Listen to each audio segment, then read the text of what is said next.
बस बिटिया,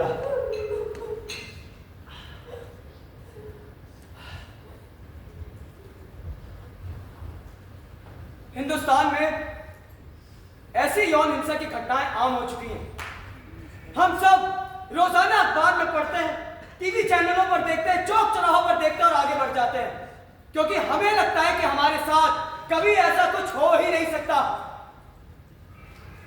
28 साल की बच्ची से लेकर 90 साल तक की औरत के साथ यौन हिंसा होती है। इन सब का जिम्मेदार कौन? पुलिस, प्रशासन, सरकार या फिर हम और आप सब? सेकंड वर्ल्ड वॉर की एक कविता है। पहले वो मेरे शहर में आए, लोगों को मारने लगे, मैंने कुछ नहीं कहा। फिर वो मेरे मोहल्ले में आए, मैं चुप रहा। उसके बाद वो मेरी गली में आए, मैंने अपनी आंखें बंद कर ली। लेकिन जब वो मेरे घर में आए तब मुझे बचाने वाला कोई भी नहीं बचा था। हमारी चुप्पी, हमारी उदासीनता ऐसे अपराधियों का हौसला बुलंद करती है, ऐसे अपराधों को बढ़ावा देती है। जरूरत है आगे बढ़ के कुछ कहने की, आवाज उठाने की, एक्शन लेने की। अगर आपके स्कूल, कॉलेज, कैंपस या कहीं पर भी किसी भी लड़की के व्यवहार में कोई बदलाव आता है तो उससे बात करें, उसे नजरअंदाज ना करें। अगर आपकी बहन या दोस्त या कॉलेज में घर के आसपास कोई भी लड़की किसी भी रिलेटिव, किसी भी पड़ोसी के बारे में कोई शिकायत करती है तो उसकी बात को सुने, उसकी बात पर विश्वास करें, ना कि उसे नजरअंदाज कर दें। फिजिकल अब्यूज करने वाले कोई प्रोफेशनल क्रिमिनल नहीं होते, वो कोई भी हो सकते हैं। हमारे दोस्त, पड़ोसी, रिश्तेदार, यहाँ तक कि हमारा खुद का भाई। अपराध सहना और अपराध देखकर भी चुप रहना अपने आप में एक सामाजिक और कानूनी अपराध है। यदि आपके आसपास गली, मोहल्ले, स्कूल, कॉलेज, कैंपस कहीं पर भी किसी महिला के साथ छेड़खानी, मारपीट, प्रताड़ना, घरेलू या यौन हिंसा हो रही होती है, तो ये मत सोचिए कौन क्या कहेगा, कौन क्या करेगा। खुद आगे बढ़िए और एक्शन लीजिए। स्थानीय लोगों और पुलिस को साथ में लेकर उनके मामलों में दखल दें और समाज के बंद दरवाजों पर एक दस्तक दें। हम लड़कियों को बहुत कुछ सिखाते हैं। दुपट्टा ऐसे ओढ़ो, ऐसे चलो, वैसे मत चलो। रात को अंधेरा होने के बाद घर से बाहर मत निकलो। अगर जाना ही पड़े भाई को साथ लेकर जाओ। ऐसे लोगों से बात करो, ऐसे लोगों से दोस्ती मत करो। ये कर, वो कर, ऐसे उठ, ऐसे बैठ, ऐसे चल। हम अपने लड़कों को क्यों नहीं समझाते, क्यों नहीं सिखाते कि समाज में लड़कियों को इज्जत, सम्मान और बराबरी कैसे दी जाती है। बेटी बचाओ बेटी पढ़ाओ जैसे नारों से ज्यादा जरूरी है बेटों को समझाओ।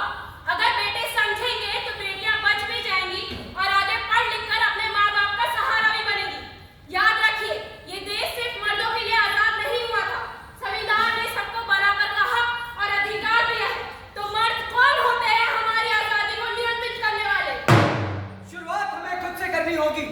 अपनी आंखें और कान खुले रखिए और समाज में छुपे इन सफेदपोश भेड़ियों से सावधान रहिए।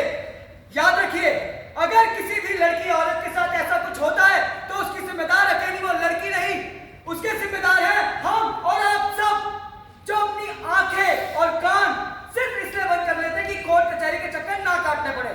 नतीजा, सबूतों के अभाव में अपराधी साफ बच निकलता है और इससे उसे हौसला मिलता है नए अपराध करने का। क्या हम सब मिलकर समाज में लड़कियों को एक सुरक्षित माहौल नहीं दे सकते? नहीं दे सकते? नहीं दे सकते। शुरुआत हमें खुद से करनी क्यों अपनी आवाज उठाने के लिए किसी निर्भया जैसे बड़े हादसे का इंतजार करते हैं? क्या हम सब मिलकर समाज में एक ऐसा माहौल नहीं बना सकते जहां महिलाओं के प्रति हिंसा के बारे में सोचना भी अपने आप में